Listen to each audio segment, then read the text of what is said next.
Buenas noches, mi nombre es Sandra Muñoz, soy estudiante del tercer semestre de licenciatura en Ciencias Naturales con énfasis en gestión ambiental.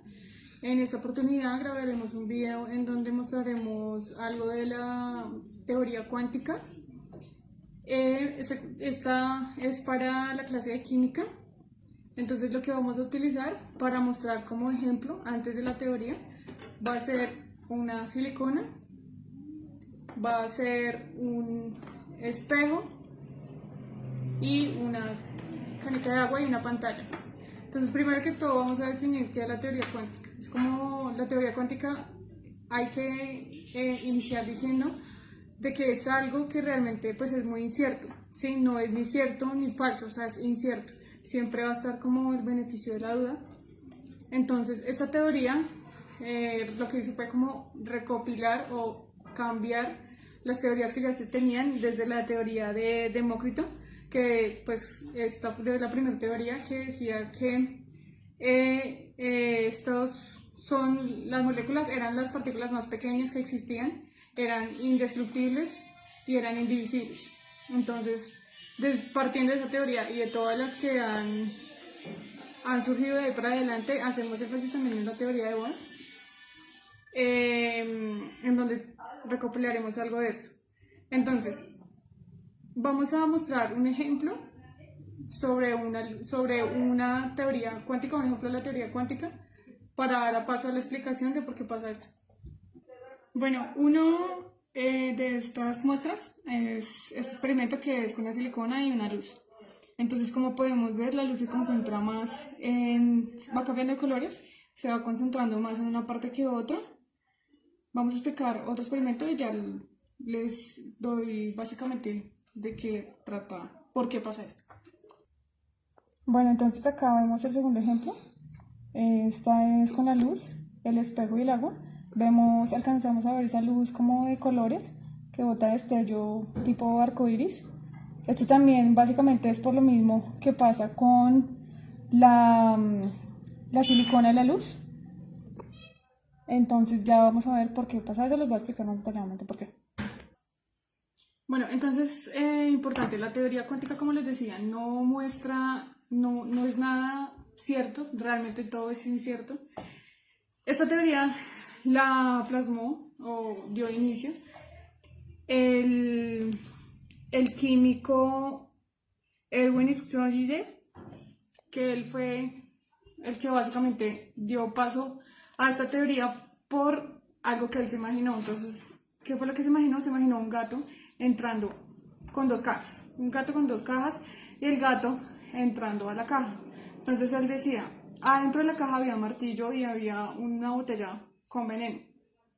Entonces él empezó a pensar, porque esto fue todo con la mente, empezó a imaginarse qué pasaría si el gato entrara, qué pasaría si el gato entrara a la caja, ¿sí? Y donde la luz pegara, o sea, la luz pegara directamente o en el martillo, o si por lo contrario el gato moriría. Entonces él se puso a preguntar todo esto. La caja en sí era una caja, estaba un martillo, estaba el gato y había como un detector de ondas. Entonces empezó a preguntarse, ¿qué pasaría? ¿Será que muere? ¿Será que vive? Entonces él en su imaginación se plasmó de que el gato estaría mitad muerto y mitad vivo. Él dijo que el martillo, la luz pegaría y el martillo lo que haría es caer encima de la botella caería y mataría o moriría, el gato moriría, se moriría a mitad de cuerpo. Entonces fue ahí donde él empezó a preguntarse todas estas cosas. También hay una teoría que se llama la teoría de las rejillas, o es conocida como la teoría de las rejillas, que es en donde se ponían dos rejas o dos ranuras y empezaban a lanzarse por decir así, proyectores o luces, ¿sí? En donde empezó por esas dos rejillas a empezar a mandar esas bolitas de luz o de pintura, podría decirse también, es un buen ejemplo para definirlo, pero él se empezó a dar cuenta que él salía como si fueran cuatro ranuras, ¿sí? Y se empezaron a darse cuenta por qué pasaba esto. Empezaron a acercar las cajas, a separar las cajas, pero el efecto sí era el mismo. ¿Qué pasaba? Pues que separaban, quedaba un poco más separada, dos puntos, pero pues seguía igual, seguía reflejándose el doble de veces. Entonces, frente a todo eso y por todas estas dudas, es que la teoría cuántica nació, ¿sí? ¿Qué fue lo que pasó acá básicamente en este experimento? ¿Por qué la luz pegó así? Porque frente a la teoría cuántica, el modelo atómico que ellos manejan, que se maneja, básicamente es una carga positiva o una carga en sí, una carga positiva o ya sea negativa, en el medio y unas órbitas alrededor. Esas órbitas van a tener electrones y esos electrones van a tener también un tipo de carga. Siempre ellos dicen que se va a hacer como el tipo del Sol o el universo, que van girando alrededor de esa carga. Entonces, básicamente ese era el modelo que se manejó en la teoría cuántica. Entonces, según la teoría cuántica, estas luces se reflejan o se proyectan de esta manera porque en esas órbitas que acabo de mencionar existen los electrones.